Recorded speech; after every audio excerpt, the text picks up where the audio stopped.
नमस्कार दोस्तों, आज विश्व की दो सबसे खतरनाक टीमें भारत न्यूजीलैंड के बीच होलकर क्रिकेट स्टेडियम की उस छोटी और चौकों छक्कों के लिए मशहूर ऐतिहासिक पिच पर 2026 की वनडे सीरीज का तीसरा और अंतिम मुकाबला खेला गया, जिसने अपने उतार चढ़ाव और अंतिम ओवर के रोमांच से पूरे मध्य प्रदेश को क्रिकेट के जुनून में सराबोर कर दिया।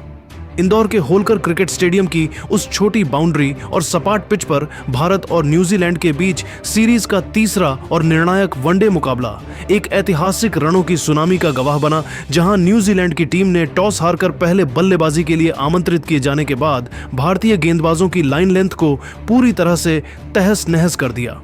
न्यूजीलैंड की ओर से अनुभवी सलामी बल्लेबाज डेवन कॉनवे ने मैदान पर कदम रखते ही भारतीय तेज गेंदबाजों के खिलाफ चौकों का एक ऐसा जबरदस्त सैलाब ला दिया, जिसने कप्तान शुभमन गिल की सभी रणनीतियों और फील्डिंग सजावट को शुरुआत में ही पूरी तरह विफल कर दिया। डेवन कॉनवे आज किसी अलग ही मिशन और विनाशकारी मूड में नजर आ रहे थे और उन्होंने खेल के 5वें ओवर में गेंदबाजी करने आए। भारत के स्ट्राइक गेंदबाज मोहम्मद सिराज की 140 किलोमीटर प्रति घंटे की गति का बखूबी इस्तेमाल करते हुए एक्स्ट्रा कवर और मिड ऑफ की दिशा में लगातार 3 दर्शनीय चौके जड़कर न्यूजीलैंड को एक रॉकेट जैसी शुरुआत प्रदान की। कॉनवे की बल्लेबाजी में आज वही क्लास और तकनीक नजर आ रही थी जिसने राजकोट में भारतीय गेंदबाजों को परेशान किया था और उन्होंने खेल के 12वें ओवर में दोबारा गेंदबाजी करने आए युवा तेज गेंदबाज हर्षित राणा की रफ्तार को अपनी टाइमिंग से मात देते हुए बैक टू बैक बाउंड्री जड़कर मात्र 38 गेंदों पर अपना एक शानदार अर्धशतक पूरा किया।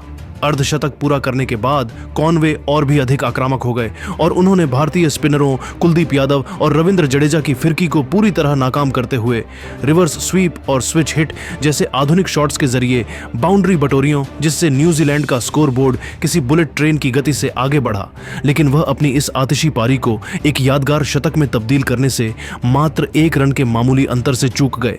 जिससे डेवन कॉनवे ऑफ स्टंप के बाहर की एक ललचाती गेंद पर बड़ा कवर ड्राइव खेलने के प्रयास में बाहरी किनारा दे बैठे और 82 गेंदों पर 99 रनों की एक ऐतिहासिक व प्रभावशाली पारी खेलकर आउट हो गए। उनकी इस पारी में 11 कड़क चौके और 4 गगनचुंबी छक्के शामिल हैं।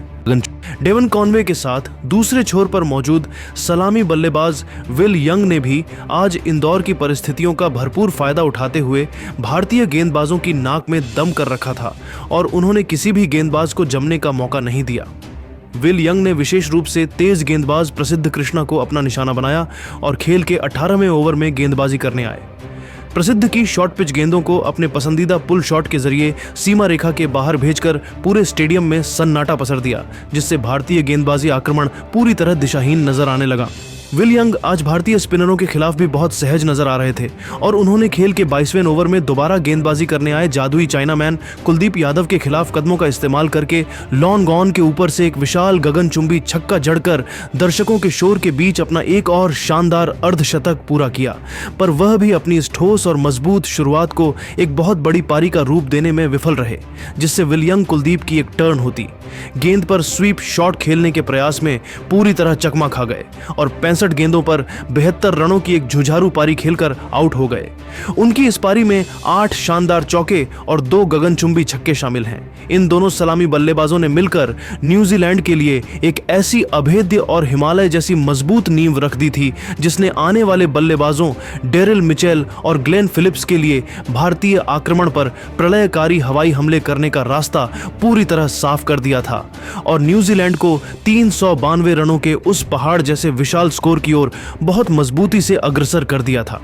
सलामी बल्लेबाजों द्वारा रखी गई इस मजबूत नींव का फायदा मध्य क्रम में डेरिल मिचेल ने पूरी बेदर्दी के साथ उठाया और उन्होंने अपनी हालिया जबरदस्त फॉर्म को जारी रखते हुए भारतीय गेंदबाजों के खिलाफ मैदान के हर कोने में रन बटोरे। डेरिल मिचेल ने अपनी अदम्य शारीरिक ताकत का परिचय देते हुए खेल के 30वें ओवर में गेंदबाजी करने आए रविंद्र जडेजा की गेंद पर एक गगनचुंबी छक्का जड़कर अपनी पारी को गति दी और उन्होंने स्पिनरों को एक पल के लिए भी हावी होने का मौका नहीं दिया। मिचेल ने खेल के 38वें ओवर में गेंदबाजी करने आए प्रसिद्ध कृष्णा की एक सटीक यॉर्कर को बड़ी चतुराई से फ्लिक करके बाउंड्री के पार भेजा और अपना एक ऐतिहासिक शतक पूरा किया, जिससे न्यूजीलैंड का स्कोर 300 के पार पहुंच गया और भारतीय कप्तान शुभमन गिल पूरी तरह बेबस नजर आने लगे। डेरिल मिचेल आज भारतीय आक्रमण पर पूरी तरह हावी थे और उन्होंने 45वें ओवर में मोहम्मद सिराज के खिलाफ लगातार 2 छक्के जड़े। लेकिन अंत में वह एक और बड़ा हिट लगाने के प्रयास में अपना संतुलन खो बैठे, जिससे डेरिल मिचेल बाउंड्री पर कैच थमाने के कारण 98 गेंदों पर 118 रन बनाकर आउट हो गए। उनकी इस पारी में 9 दर्शनीय चौके और 6 गगनचुंबी छक्के शामिल हैं। न्यूजीलैंड की पारी के अंतिम डेथ ओवरों में तबाही मचाने का काम विस्फोटक बल्लेबाज ग्लेन फिलिप्स ने किया, जिन्होंने मैदान पर आते ही पहली गेंद से हवाई हमले शुरू कर दिए। ग्लेन फिलिप्स ने खेल के 48वें ओवर में गेंदबाजी करने आए हर्षित राणा की गेंदों पर 3 लगातार छक्के जड़कर न्यूजीलैंड को 380 के पार पहुंचाया, जहां वह भारतीय गेंदबाजों की गति और उछाल का भरपूर फायदा उठा रहे थे। पारी की समाप्ति पर ग्लेन फिलिप्स मात्र 26 गेंदों पर 48 रन पर नाबाद रहे। उनकी इस पारी में 3 चौके और 4 छक्के शामिल थे और उनके साथ कीवी कप्तान माइकल ब्रेसवेल ने भी 12 गेंदों पर 25 रन पर नाबाद रहकर अपनी टीम को 392 के सुरक्षित मनोवैज्ञानिक आंकड़े तक पहुंचा दिया। इंदौर के होलकर स्टेडियम की उस सपाट पिच और छोटी बाउंड्री पर जब भारतीय टीम 393 रनों के उस लगभग असंभव और एवरेस्ट जैसे विशाल लक्ष्य का पीछा करने मैदान पर उतरी, तो पूरे स्टेडियम में एक अलग ही विद्युत प्रवाह और उत्साह महसूस किया जा रहा था। जहां हिटमैन रोहित शर्मा आज अपने सबसे रौद्र और विनाशकारी रूप में नजर आए और उन्होंने पारी के पहले ही ओवर में न्यूजीलैंड के सबसे खतरनाक तेज गेंदबाज काइल जेमिसन की पहली 2 गेंदों पर बिना किसी झिझक के 2 लगातार गगनचुंबी छक्के जड़कर स्टेडियम में मौजूद हजारों दर्शकों को झूमने पर मजबूर कर दिया। रोहित शर्मा और कप्तान शुभमन गिल ने मिलकर न्यूजीलैंड के आक्रमण की धज्जियां उड़ाना शुरू किया और इन दोनों ने पहले विकेट के लिए मात्र 15 ओवरों के भीतर 140 रनों की एक तूफानी साझेदारी की, जिसने कीवी कप्तान माइकल ब्रेसवेल को पूरी तरह से बैकफुट पर धकेल दिया। जहां रोहित शर्मा ने न्यूजीलैंड के तेज गेंदबाजों की गति का बखूबी इस्तेमाल करते हुए मैदान के हर कोने में बाउंड्री की बारिश कर दी। भारतीय सलामी जोड़ी ने आज पावर प्ले के प्रतिबंधों का भरपूर फायदा उठाया और रोहित शर्मा ने 16वें ओवर में दोबारा गेंदबाजी करने आए जैक फॉल्क्स के खिलाफ एक ही ओवर में 3 कड़क चौके और 2 गगनचुंबी छक्के जड़कर कुल 24 रन बटोरे और न्यूजीलैंड के मुख्य स्ट्राइक गेंदबाजों का आत्मविश्वास पूरी तरह से चकनाचूर कर दिया। भारतीय टीम की यह शुरुआत किसी सुनामी जैसी थी, जिसने इंदौर के मैदान पर रनों का अंबार लगा दिया था और रोहित शर्मा आज किसी भी गेंदबाज को बख्शने के मूड में नहीं दिख रहे थे। जहां उन्होंने स्पिनरों के आते ही कदमों का इस्तेमाल करके उन्हें स्टैंड्स की सैर कराई। न्यूजीलैंड के कप्तान माइकल ब्रेसवेल ने अपनी फील्डिंग सजावट में कई बदलाव किए, लेकिन रोहित और गिल की जोड़ी के सामने उनकी हर रणनीति विफल साबित हो रही थी,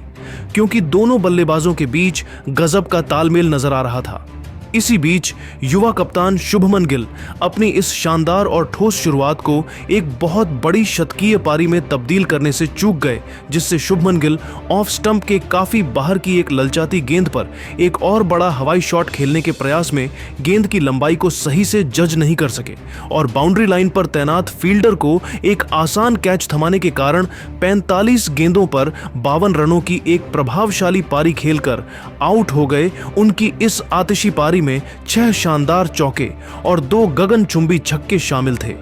गिल के आउट होने के बाद भी भारतीय रनों की गति में कोई कमी नहीं आई, क्योंकि रोहित शर्मा ने दूसरे छोर से अपना आक्रमण जारी रखा और न्यूजीलैंड के गेंदबाजों को वापसी का कोई मौका नहीं दिया। रोहित शर्मा आज जिस तरह की टाइमिंग और एकाग्रता के साथ बल्लेबाजी कर रहे थे, उसने यह सुनिश्चित कर दिया था कि भारत इस विशाल लक्ष्य की ओर मजबूती से बढ़ रहा है और मध्य क्रम के बल्लेबाजों के लिए एक बेहतरीन मंच तैयार हो चुका है। रोहित ने अपनी इस पारी के दौरान न्यूजीलैंड के तेज गेंदबाजों काइल जेमिसन और प्रसिद्ध कृष्णा की तर्ज पर गेंदबाजी कर रहे गेंदबाजों को बैकफुट पर धकेल दिया था, जिससे कीवी टीम के चेहरे पर हार का डर साफ दिखाई देने लगा था और इंदौर का पूरा स्टेडियम भारतीय बल्लेबाजी की इस तकनीकी श्रेष्ठता का कायल हो चुका था। इंदौर के होलकर स्टेडियम में युवा कप्तान शुभमन गिल के पवेलियन लौटने के बाद जब किंग विराट कोहली ने मैदान पर कदम रखा, तो दर्शकों का गगनभेदी शोर 7वें आसमान पर पहुंच गया और पूरा इंदौर शहर कोहली कोहली के नारों से दहल उठा। जिसके बाद कोहली ने क्रीज पर पहले से ही अंगार उगल रहे रोहित शर्मा के साथ मिलकर न्यूजीलैंड के गेंदबाजी आक्रमण का जीना पूरी तरह से मुहाल कर दिया। भारतीय बल्लेबाजी की यह 2 सबसे महानतम कड़ियां आज न्यूजीलैंड के स्पिनरों और तेज गेंदबाजों को समान रूप से अपना निशाना बना रही थीं, जहां रोहित और विराट के बीच की जुगलबंदी ने कीवी कप्तान माइकल ब्रेसवेल के हर रणनीतिक चक्रव्यूह को ताश के पत्तों की तरह बिखेर दिया। रोहित शर्मा आज एक अलग ही दैवीय जुनून और अटूट एकाग्रता के साथ बल्लेबाजी कर रहे थे और उन्होंने इंदौर की उस छोटी बाउंड्री को न्यूजीलैंड के गेंदबाजों के लिए एक डरावना सपना बना दिया, जहां उन्होंने पारी के 24वें ओवर में दोबारा गेंदबाजी करने आए। न्यूजीलैंड के मुख्य तेज गेंदबाज क्रिस्टियन क्लार्क की 142 किलोमीटर प्रति घंटे की रफ्तार वाली गेंद पर अपनी पसंदीदा और ट्रेडमार्क शॉर्ट आर्म जैब का इस्तेमाल करते हुए एक शानदार कड़क पुल शॉट खेला और गेंद को स्टैंड्स में पहुंचाकर अपना 33वां वनडे अंतर्राष्ट्रीय शतक पूरा किया, जिससे पूरे स्टेडियम में एक ऐसा विद्युत प्रवाह दौड़ गया जिसने कीवी खिलाड़ियों के आत्मविश्वास को पूरी तरह से झकझोर कर रख दिया। अपना शतक पूरा करने के बाद रोहित शर्मा और भी अधिक विनाशकारी और रौद्र रूप में नजर आने लगे थे, क्योंकि अब उनका एकमात्र लक्ष्य भारत को जीत की दहलीज के पार ले जाना था और इसी आक्रामकता के साथ उन्होंने काइल जेमिसन के अगले स्पेल में उनकी लंबाई का फायदा उठाते हुए लगातार 3 दर्शनीय छक्के जड़कर भारतीय टीम के स्कोर को मात्र 30 ओवरों के आसपास ही 250 रनों के पार पहुंचा दिया, जहां कीवी गेंदबाज पूरी तरह असहाय, दिशाहीन और पस्त नजर आने लगे थे। रोहित शर्मा आज एक ऐतिहासिक दोहरे शतक की ओर बहुत ही बिजली की गति से बढ़ रहे थे और ऐसा लग रहा था कि वह इंदौर के मैदान पर एक नया कीर्तिमान स्थापित कर देंगे, लेकिन वह पारी के 35वें ओवर में न्यूजीलैंड की ओर से वापसी करने आए 6 फीट 8 इंच लंबे काइल जेमिसन की एक बहुत ही चतुराई भरी और सटीक धीमी गेंद के साथ मिली अतिरिक्त उछाल से पूरी तरह धोखा खा गए। रोहित शर्मा इस बाउंसर पर एक और शक्तिशाली हुक शॉट खेलने के खतरनाक प्रयास में गेंद की धीमी गति को सही से जज नहीं कर सके और गेंद बल्ले का ऊपरी किनारा लेकर हवा में काफी ऊंची उठ गई, जिसे कीवी फील्डर ने अपनी दाईं ओर दौड़ते हुए सुरक्षित रूप से लपक लिया, जिससे रोहित शर्मा 110 गेंदों पर 148 रनों की एक प्रलयकारी, विनाशकारी और रोंगटे खड़े कर देने वाली ऐतिहासिक पारी खेलकर आउट हो गए। उनकी इस अविश्वसनीय पारी में 14 कड़क चौके और 9 विशाल गगनचुंबी छक्के शामिल थे। रोहित शर्मा की उस 148 रनों की प्रलयकारी और मैराथन पारी ने भारतीय बल्लेबाजी की उस प्रचंड शक्ति और वैश्विक प्रभुत्व का परिचय दिया, जिसने न्यूजीलैंड के सबसे अनुभवी और विश्व स्तरीय गेंदबाजों की इकोनॉमी रेट को पूरी तरह बिगाड़ कर रख दिया था और कीवी कप्तान माइकल ब्रेसवेल के पास रनों की इस आंधी को रोकने का कोई भी विकल्प शेष नहीं बचा था। रोहित ने अपनी इस पारी के दौरान काइल जेमिसन और जाक फॉल्क्स जैसे तेज गेंदबाजों के आत्मविश्वास को अपनी पावर हिटिंग से पूरी तरह झकझोर कर रख दिया था और अब मैदान पर किंग विराट कोहली का साथ देने के लिए श्रेयस अय्यर क्रीज पर आ चुके थे, जहां भारतीय टीम 393 रनों के उस असंभव और विशाल जीत के लक्ष्य के काफी करीब पहुंच चुकी थी और पूरे स्टेडियम में जीत की सुगंध महसूस की जा रही थी। रोहित शर्मा के एक शानदार शतक के बाद आउट होकर पवेलियन लौटने के बावजूद स्टेडियम में मौजूद हजारों प्रशंसकों के उत्साह और जोश में रत्ती भर भी कमी नहीं आई थी, क्योंकि दर्शकों को यह भली भांति पता था कि आधुनिक क्रिकेट के सबसे बड़े चेज मास्टर किंग कोहली अभी भी क्रीज पर खूंटा गाड़कर मौजूद हैं।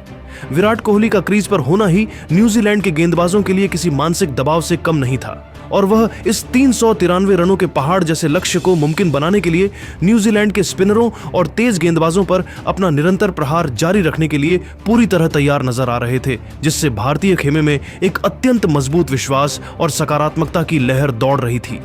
श्रेयस अय्यर ने भी आते ही सकारात्मक रुख अपनाया और विराट कोहली के साथ मिलकर विकेटों के बीच अपनी दौड़ से न्यूजीलैंड के फील्डरों को थकाना शुरू कर दिया, जिससे कीवी टीम की फील्डिंग में भी दरारें साफ दिखाई देने लगी थीं और उनके खिलाड़ी दबाव के कारण गलतियां करने लगे थे। इंदौर की उस सुनहरी शाम में पूरा वातावरण इंडिया इंडिया के नारों से गूंज रहा था और हर एक गेंद के साथ भारतीय टीम न्यूजीलैंड के खिलाफ एक ऐतिहासिक सीरीज जीत की ओर तेजी से कदम बढ़ा रही थी, जहां रोहित द्वारा रखी गई मजबूत नींव पर अब विराट और श्रेयस एक विशाल विजय स्मारक बनाने के लिए दृढ़ संकल्पित दिख रहे थे। भारतीय बल्लेबाजी की इस गहराई ने आज यह साबित कर दिया कि क्यों इस टीम को घरेलू मैदानों पर हराना दुनिया की किसी भी टीम के लिए एक नामुमकिन चुनौती है, क्योंकि यहां एक दिग्गज के जाने के बाद दूसरा दिग्गज उसी तीव्रता के साथ आक्रमण को जारी रखता है, जिससे विपक्षी टीम को संभलने का एक पल भी समय नहीं मिलता।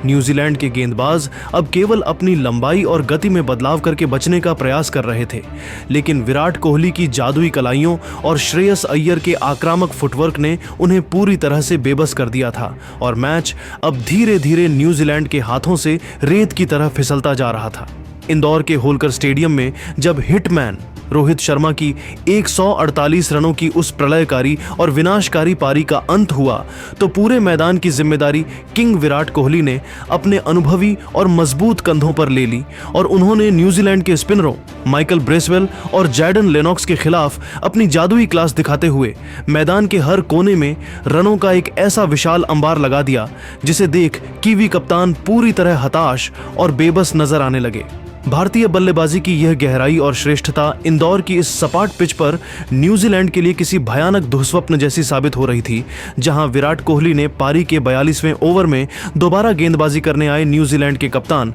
माइकल ब्रेसवेल की एक घूमती हुई ऑफ स्पिन गेंद को बड़ी ही कोमलता के साथ मिड विकेट की दिशा में धकेला और एक अत्यंत फुर्तीला सिंगल चुराकर अपना ऐतिहासिक और बहुप्रतीक्षित 51वां वनडे अंतरराष्ट्रीय शतक पूरा किया, जिससे पूरा स्टेडियम कोहली कोहली के गगनभेदी नारों से दहल उठा और भारत को इस 393 रनों के नामुमकिन से दिखने वाले लक्ष्य के बिल्कुल करीब पहुंचा दिया। कोहली अपनी इस पारी के दौरान बहुत ही आक्रामक और विनाशकारी मूड में नजर आ रहे थे और उन्होंने कीवी तेज गेंदबाजों की गति का बखूबी इस्तेमाल करते हुए कुछ अद्भुत कवर्स ड्राइव और कलात्मक फ्लिक शॉट्स खेले, लेकिन वह पारी के 47वें ओवर में दोबारा गेंदबाजी करने आए जाक फॉल्क्स की एक अप्रत्याशित रूप से नीची रहती गेंद पर अपना कीमती विकेट गंवा बैठे,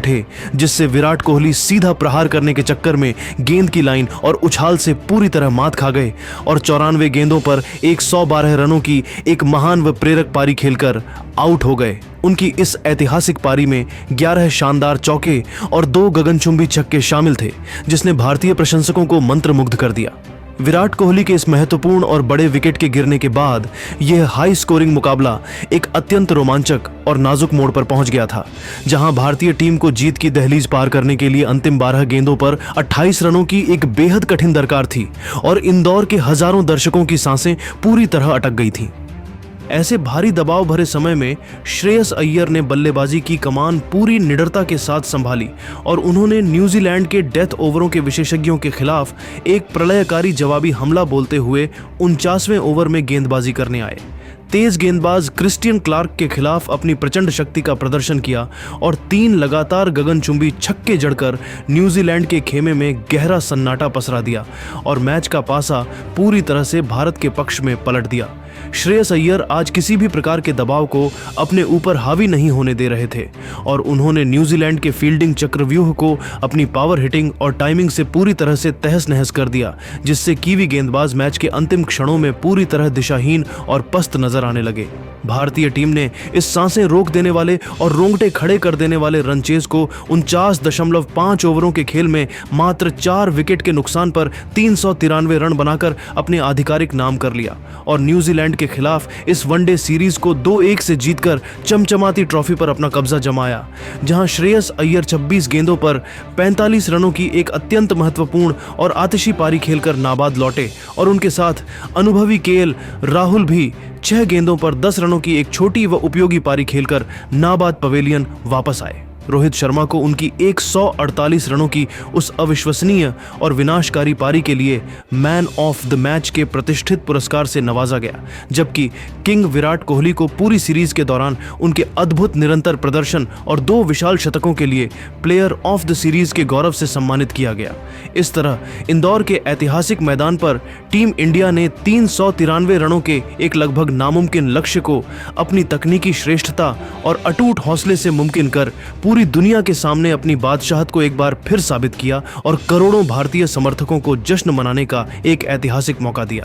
तो दोस्तों, आपके हिसाब से भारत की इस शानदार के पीछे का असली हीरो कौन रहा? अपनी कीमती राय हमें कमेंट बॉक्स में जरूर बताइए और अगर आपको यह वीडियो अच्छा लगा तो इस वीडियो को लाइक करें, शेयर करें और हमारे चैनल को सब्सक्राइब करना न भूलें। जय हिंद, जय भारत।